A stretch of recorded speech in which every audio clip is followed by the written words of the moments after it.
جائیں گے, مودی کی بات کریں گے. ارے سب سے زیادہ نقصان اگر بی جے پی کے 10 سال میں کسی کو ہوا کہ لالو جی اور تیجسوی کا گھر توڑا گیا بلڈوزر سے, بولو آپ. بلڈوزر تو میرے گھر پر چلا. عتیق کو گولیاں ماری گئیں, کیا تمہاری اولاد پر گولیاں کسی نے چلائی؟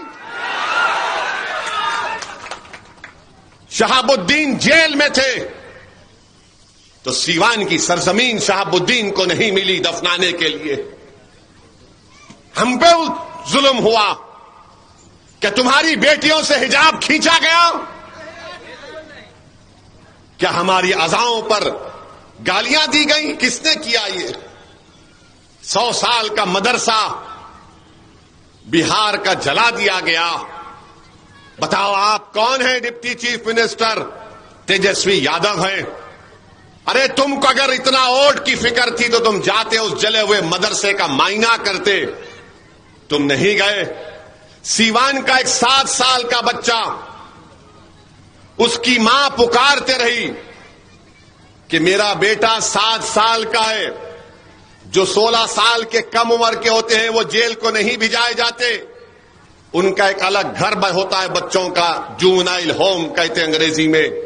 وہ ماں پکارتے رہی, وہ ماں کہتے رہی تیجسوی سے کہ تیجسوی میرا بیٹا 7 سال کا ہے, جیل مت بھیجاؤ. 7 دن وہ ماں سیوان کی جیل کے سامنے بیٹھی رہی. آج تم اویسی کو گالی دیتے ہو ظالموں. اگر تمہاری اولاد پر کچھ ہو جائے گا تو تم سارا بہار آسمان پر اٹھا لیتے ہو کہ ہم کو جیل میں ڈال رہے ہیں. تیجسوی کہتے ہیں, لالو کہتے ہیں میرے پریوار کو جیل میں ڈالیں گے. تمہارا پریوار کو جیل میں ڈالنے کی بات تو جیل ہوگی, اور میرا بیٹا جو 7 سال کا 7 دن جیل میں تھا اس کی تکلیف نہیں ہوگی. تیجسوی بولو, تم ڈپٹی چیف منسٹر تھے, تم نے کیا کیا؟ تم نے ہمارے 4 زر خرید غلاموں کو تم نے خرید لیا, ضمیر فرشوں کو. انہوں نے ضمیر بیچا اور تم نے ان کو خرید لیا. اور ایک ایسا ایم ایل اے ہے ہمارا جس کو انہوں نے خریدا. کتنے میں اس کو معلوم ہوا کہ اس کو 70 لاکھ 1 کروڑ روپیہ دیا گیا.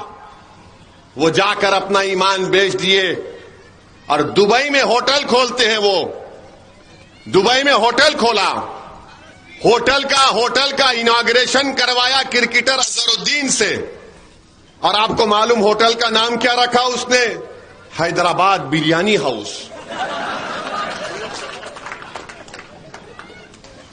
یعنی ہم سب 5 سال طوفان آیا, سیلاب آیا, زمین کٹ رہی ہے, ہم دوڑ رہے ہیں. سیمانچل کی جنتا نے ان کو کامیاب کیا تو انہوں نے ہماری پارٹی کو دھوکہ دیا. تو یہ صرف خریدنا جانتے ہیں. جو بکتا ہے اس کو خریدتے ہیں, جو نہیں بکتا اس پر الزام لگا دیتے کہ یہ ملا ہوا ہے, بی ٹیم ہے, ووٹ کاٹنے والا. تم جتنے الزام لگاتے لگا لو, مجھے اس کی فکر نہیں ہے.